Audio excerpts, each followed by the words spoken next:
Hello, everyone, and welcome back to English Thinking, the place where learning English becomes simple, smart, and fun. I'm Sara. And I'm Alex. Hey everyone, it's always great to have you here. Grab your coffee, sit back, and let's learn together. So, Alex, today's topic is something every learner struggles with at some point: motivation and confidence. Oh, yes, staying motivated while learning English is like keeping a candle burning in the wind. You have to protect it and keep it alive. Beautifully said. And confidence, that's the part many learners forget about. You can know the grammar, the vocabulary, the rules, but if you don't believe you can speak, it's like you never learned at all.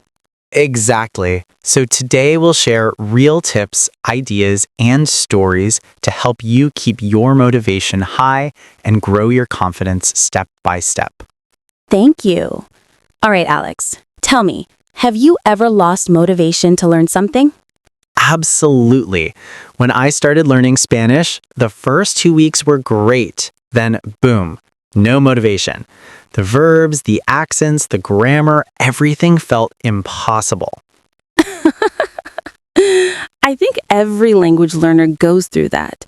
It's the famous motivation dip. Yes, and that's when many people quit. But here's the truth. Motivation doesn't stay high by itself. You have to build it every day like a muscle. Exactly. And one way to do that is to focus on your why. Yes, your why is like fuel for your engine. When you feel tired, your why reminds you to keep going. When I started teaching English, my why was simple. I wanted to help people feel confident speaking. That why still keeps me excited today. That's beautiful. For me, my why was curiosity. I wanted to connect with people from different cultures. Every new word was like a new door. Yes, and if you forget your why, you start to feel lost. So everyone listening, take a moment right now and think about it. Why are you learning English? Write it down in a notebook or in the comments below. Perfect exercise.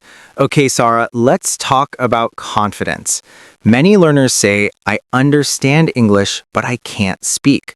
Why is that? Good question. That happens because confidence is not built by studying, it's built by doing. You can study for years, but if you never speak, your brain doesn't trust you yet. Exactly. Your brain needs proof. When you say something out loud and someone understands you, your brain says, hey, we can do this. That's how confidence grows. So true. Confidence comes from small victories. The first time you order coffee in English and the barista understands you, boom, you feel like a champion. Yes, exactly. And then you want to try again. But you have to be brave enough to make mistakes. Absolutely. If you never make mistakes, it means you are not trying anything new. Confidence is not about being perfect, it's about being brave. Well said. Actually, one of my students once told me she was too embarrassed to speak because her accent was bad. I told her, there is no bad accent, there is only a story in your voice. That's powerful. Every accent shows where you come from, your culture, your journey. It's something to celebrate, not hide. Yes, think about it. Native speakers also have different accents: British, American, Australian, Irish, and they are all beautiful in their own way. So, dear listeners, please don't wait until your English is perfect. Start speaking now. Each word you say is a brick in your confidence wall. Exactly. And one day you'll look back and say, I built this myself, step by step, word by word. Beautiful. All right, let's pause for a second and invite everyone listening to do a small exercise. Ooh, I like this part. What's the exercise today? Simple. Repeat after me, out loud, right now, wherever you are. I can learn English. I am getting better every day. My voice matters. Yes, say it with confidence. You might feel silly, but trust me, your brain is listening. It starts to believe what you say. Exactly. Words create thoughts, and thoughts create confidence. Wow, I like that quote. We should put it on a t-shirt. Yes, for our next episode merch, maybe. But seriously, if you practice positive English statements every day, your motivation and confidence will grow together. Yes, because that's real life. We all have days when we say, ugh, not today. But successful learners learn to move forward even on those days. Exactly. Motivation is not a spark that magically appears. It's something you build like a habit, brick by brick, day by day. Let's start with tip one. Create small, clear goals. If your goal is, I want to speak English fluently, that's beautiful, but it's too big. Your brain doesn't know where to start. Right. Instead, break it down. For example, this week I will learn 5 new phrases for daily conversation. That's small, specific, and easy to finish. When you complete a small goal, your brain gets a reward, a small hit of happiness. It says, yes, I did it. That feeling becomes motivation for the next goal. Exactly. And it's the same reason why checking something off your to-do list feels so good. So don't just study, track your progress. Yes, keep a progress journal. Write what you learned each day.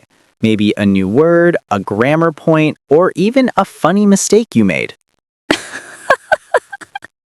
Mistakes are the best part. They show you are actually using English, not just reading about it. That brings us to tip two. Turn mistakes into teachers. Instead of saying, oh no, I made a mistake, say, thank you, mistake. You just showed me what to fix. I love that.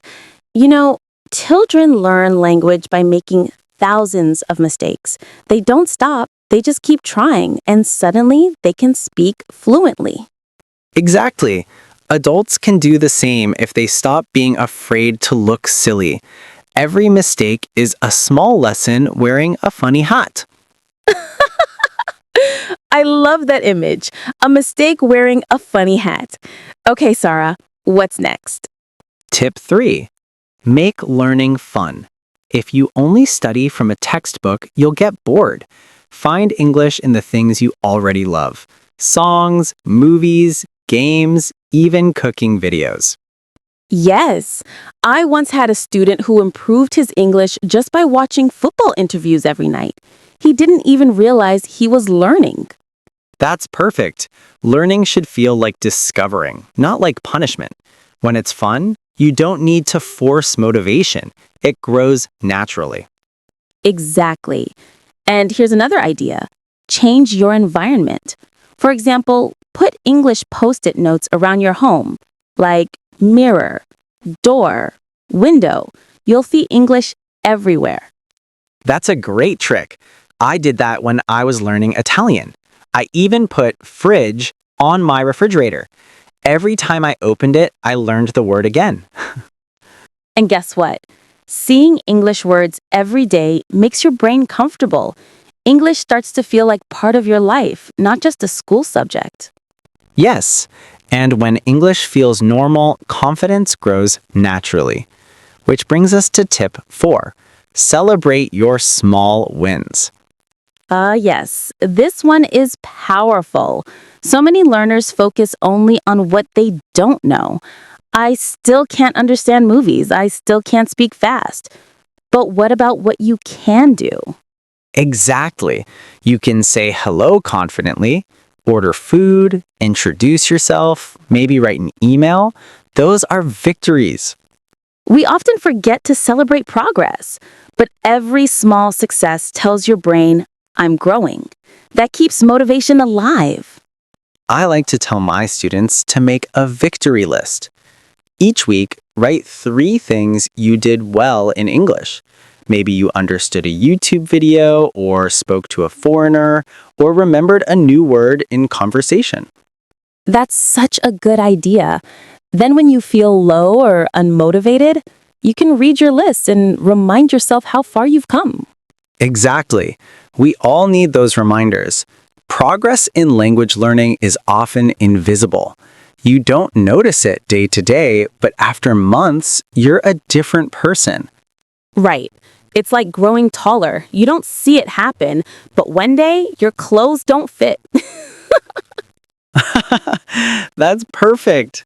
Same with English. One day you'll watch a movie and suddenly realize you understand 80%. That's your growth moment. Yes. And that's why patience is also key. Which brings us to tip 5. Be kind to yourself. If you have a bad day, if you forget a word, it's okay. You're human. Exactly. Language learning is not a race, it's a journey.